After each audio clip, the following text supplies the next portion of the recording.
Basumo Mbare su ko non ko abidé Iba Famale. Tia. Nafio koy. Soume kep. Foofu laay commencé ndax samay goro. Am ay goro séeréer. Am goro Joola. Ndiaye Diatta Ndiaye jërëjëf Sanécounda jërëjëf. La campagne et la réalité vient de commencer. Là, les dés sont jetés. Et je ne serai pas sur les détails. Sonko a déjà fait sa conférence de presse. Je ne vais pas revenir là-dessus. Mais j'étais sur la monnaie. Et le vote militaire. Que je dois avertir mes enfants, mes jeunes frères, mes neveux qui sont dans l'armée. S'ils ne vont pas se présenter pour voter, ils vont voter. S'ils sont absents, ils vont voter. S'ils sont présents, ils vont voter. Jusqu'à présent, la France est en train de piloter et d'insister à travers les candidats. Et l'autre jour, je vous avais bien parlé que les élections, là, ça va se jouer autour du système à travers la monnaie. Et il y a Khalifa Sall qui s'est décliné avec le franc CFA. Amadou Ba qui a clairement dit qu'on ne peut pas quitter le franc CFA. Ça, c'est impossible pour lui. Parce que lui, on connaît ce qui se passe. Mais pourquoi j'ai dit une cacophonie monétaire vers la coalition Diomaye? Heureusement que Bassirou Diomaye Faye a bien répondu à cette question et il a pris son courage à deux mains. Vous, frères africains et africaines, savez-vous que le Sénégal est à l'aube du changement radical? Le Sénégal est à l'aube de la renaissance africaine, mais qui va se faire par un président civil pour respirer le poumon de l'Afrique de l'Ouest, qui est le Sénégal, pour que le peuple malien, le peuple burkinabé, le peuple tchadien peuvent avoir l'espoir de recoloniser notre sous-région à travers le Sénégal, à travers qui le projet de PASTEF qui vient de renaître. Ça, c'est la renaissance. Parce que Sonko, il n'est plus 5e président, mais 6e président. 6 qui est un chiffre parmi les chiffres, un chiffre de renaissance. Ça, on va en discuter autrement. Maintenant, sur le problème de la cacophonie monétaire, les principes instruments de la politique monétaire et le pilotage des taux d'intérêt directeurs et des taux d'intérêt du marché monétaire. Instruments de la politique monétaire, opération d'open market, facilité permanente, les réserves obligatoires du franc CFA, programme d'achat d'actifs, les orientations de prospective. Tout ça, le Sénégal le fait par le franc CFA et nous voulons que le Sénégal soit développé. Celui qui vote pour Amadou Ba est un esclave. Celui qui vote pour Khalifa Sall est un esclave.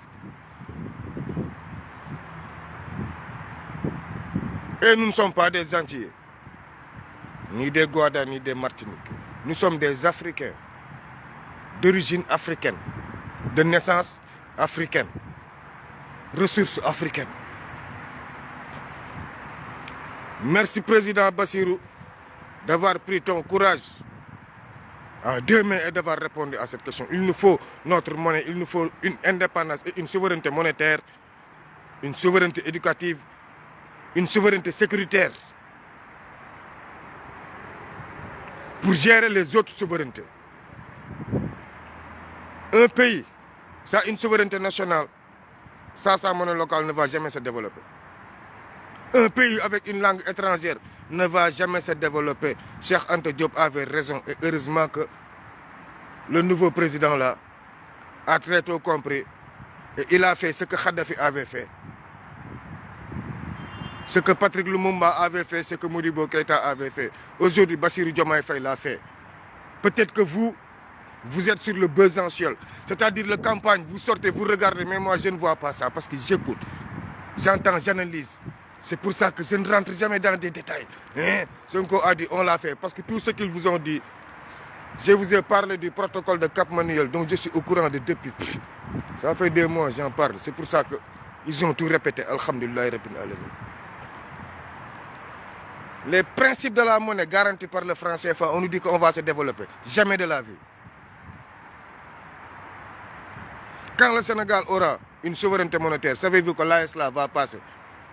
L'Afrique de l'Ouest pour souffler.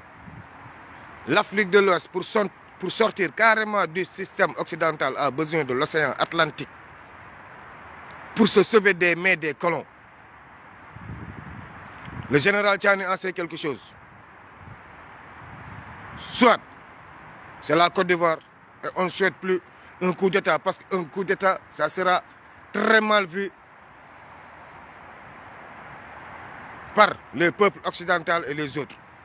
Donc cette fois-ci, le Sénégal va passer dans une nouvelle forme de révolution, mais qui sera une coopération.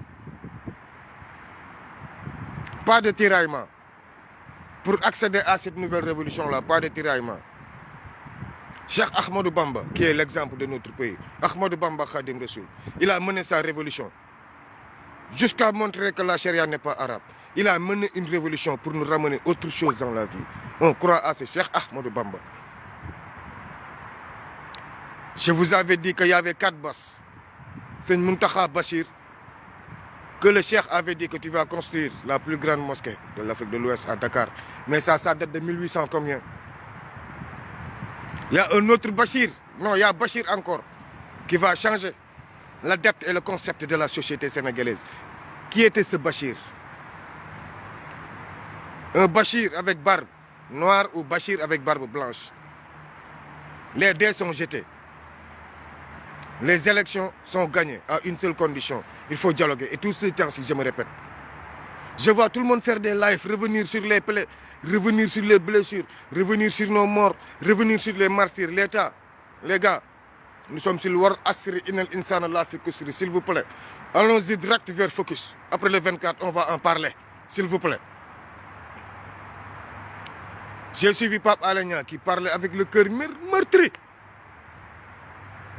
Mais aujourd'hui, Pape Alenia, la journée perdue là sur cette conférence de presse, que j'entendais que tu nous fasses la synthèse. Reprends ça. On n'a plus le temps. On a des jours. Et ces jours-là, pour gagner, il nous faut être déterminants. Le combat électoral est déjà gagné. Mais le combat de la victoire n'est pas encore gagné. Le combat de la victoire, c'est être présent. Veiller jusqu'aux dernières des heures à notre victoire et élire notre président. Normalement, ce week-end-là, les corps militaires et paramilitaires devront voter. Et personne n'en parle. Et vous, militaires, paramilitaires, vous les soldats qui êtes à Ziguinchor, quel que soit le prix à payer. Je l'avais dit et je vais me répéter encore pour la dernière fois. Je vous avais dit, Amadou Ba est l'homme le plus dangereux, le plus mauvais du pays. Et je ne cesserai de le dire. Il a la moitié de l'armée à sa trousse. Gendarmerie, douane, tout à sa trousse. Avec notre nouveau ministre de l'Intérieur qui est Matar Cissé. Quand j'entends qu'on me parle de dignité sur ces gars-là, je me dis que des fonctionnaires milliardaires, on me dit qu'il a des principes. Non, là-bas, il n'y a pas de principe. Il n'y a plus de principe. Je regrette. Je regrette, il n'y a plus de principe. Vous les militaires, Sonko va venir demain avec notre candidat, avec le président de la République du Sénégal. 14 mars, c'est Dieu qui fait ça. Sonko va venir demain à Ziguinchor avec le président de la République du Sénégal. Et le programme de ce président de la République, c'est Bassirou Diomaye Faye, contre toute activité illégale dans le cadre de la protection de nos ressources halieutiques et nos plateformes pétrolières et gazières. Ça, Bassirou Diomaye Faye a complètement établi sur l'armée nationale. Il a écrit, c'est que le programme là, il faut l'étudier et l'exposer. Bassirou Diomaye Faye nous dit, vous, les militaires, nous renforcerons et solidifierons nos partenariats avec d'autres pays afin d'accéder à des technologies avancées et à des programmes de formation pour l'armée, soyons logiques. Nous réarmerons moralement nos combattants. C'est ça qui est grave. Et c'est ça qui est à la hauteur d'une armée-nation. Et c'est ça que devait être l'armée nationale. Mais pas une armée matée par des politiques. Pas une armée gouvernée par des politiques. Mais une armée libre, dirigée par ses hommes. Bassirou Diomaye Faye nous dit encore. Qui, ouais, néanmoins, j'étais à moralement nos combattants et traduisant la reconnaissance de la nation aux soldats sénégalais par une revalorisation des salaires et des pensions des anciens combattants, un meilleur traitement des grands blessés de guerre et des invalides, social, militaire, ARSM, et la Fondation des invalides et mutuelles militaires, FIMM. Vous les militaires, Bassirou Diomaye Faye nee na yéen ñi blessé xam nga depuis boobu maa ngi yuux ne gars yi nanguñu ñu wallu ba di ñu boole ak ay gémi ñu ñuy dóor ak ñu ñuy ñëpp. Bassirou Diomaye Faye nee na ñun invalides yi ñi nga xam ne dañoo blessé ñi nga xam ne tee lañ ñooñu la Bassirou ne dafay revaloriser salaire retraité yeeg anciens combattants yi. C'est le programme de Ousmane Sonko là. Vous avez entendu parler de l'armée nationale et des blessés de guerre, vous les invalides.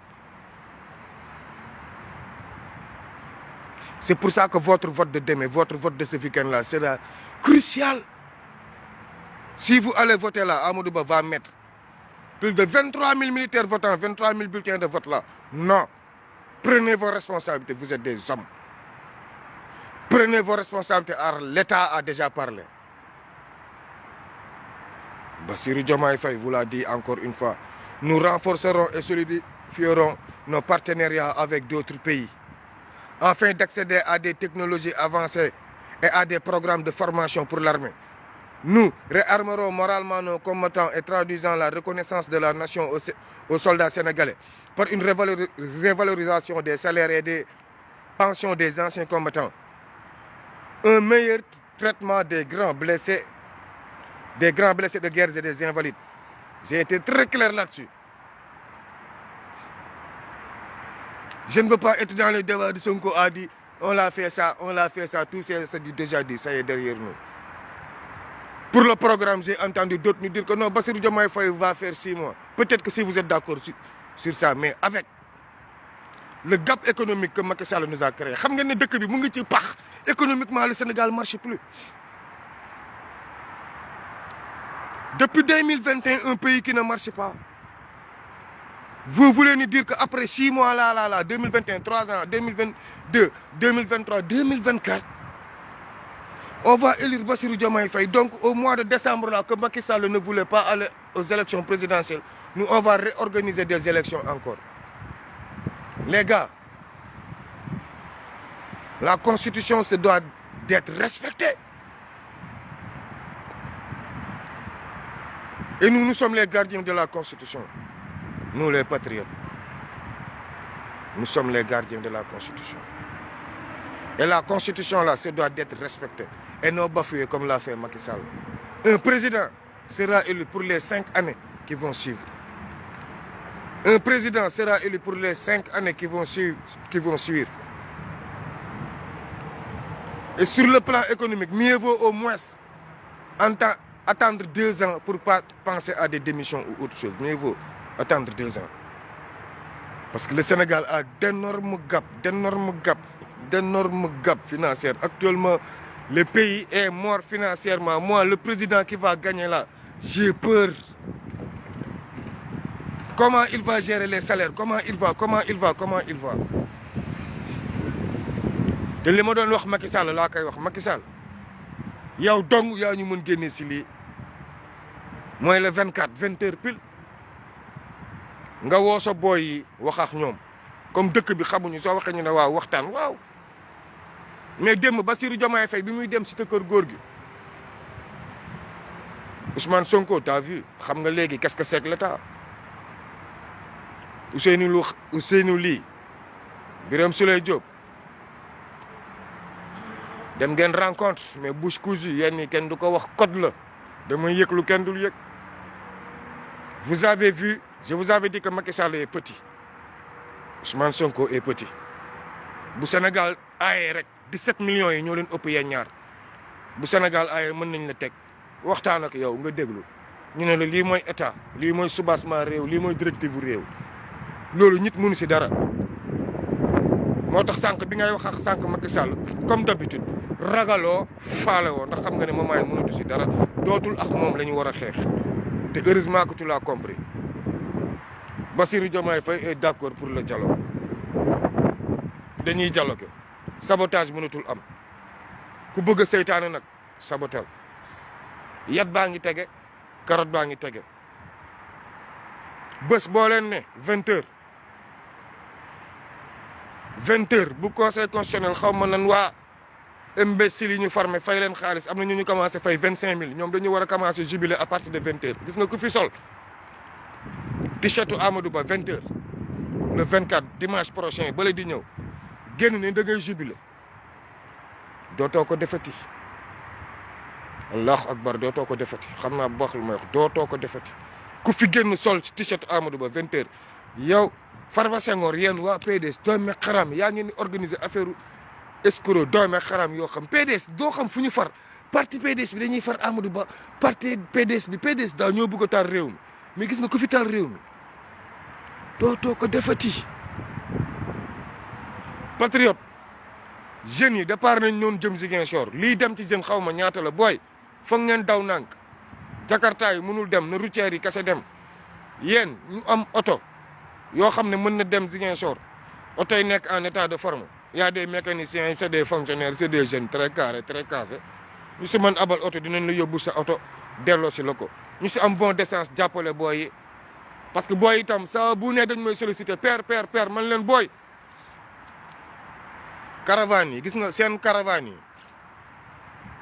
yi seen caravane yi laa la wax de xam nga defagu leen sax juróomi fan amul parti politique man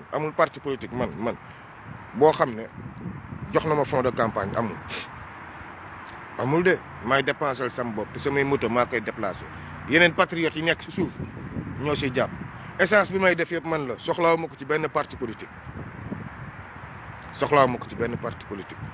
fa ma nekkoon nag maa ngi fa ba tey yéen jeunesse bi laay wax seen tour de mais après lii nii pour ñu def une refondation sociale foog ñun ñëpp nangu li ma leen waxoon rek tëgg bal bi football ko bañ def coup franc bala 24 ku coup franc ñu damm tànk bi arbitre bi rouge ñëpp ñàkk ñu reprendre match bi les dés sont déjà jetés les élections sont déjà déterminantes il y a pas de meilleur qui gagne c'est nous qui gagnons parce que c'est Bassirou Diomaye Faye qui va gagner au premier tour et Macky Sall va le valider que ça lui plaît ou non sinon mënuma wax lépp si live Macky Sall foog mu valider Bassirou Diomaye Faye mu koy neex mu koy naqari ndax boo bàyyee li war jàll yow France day bokk ci lu lay rendi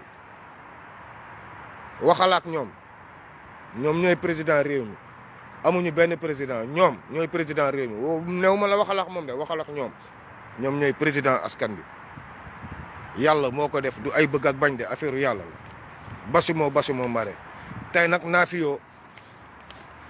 fi yoo koy suumee kepp sama aawo séeréer la sama ñaareel joolaa la Ousmane Sonko toog tey Bassirou Diomaye Faye toog tey dama seetaan ba si yàgg ndeysaan sama xel bi daw mu ne rabbu sama watti ma fil ardi yàlla baax na su ko non ko abidja iba fa maale dia rastafara